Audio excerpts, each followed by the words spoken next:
परमेश्वर, तेरे जीवित नाम में हम प्रार्थना करते हैं इन लोगों के लिए। तेरा आत्मा इनको छुए खुदावन, तेरा पवित्र आत्मा इनको छुए।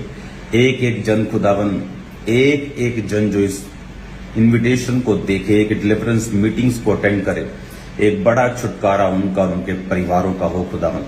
तेरा पाक रूह उनकी जिंदगी में जीव और चमकी रीति के साथ कार्य करे खुदावन।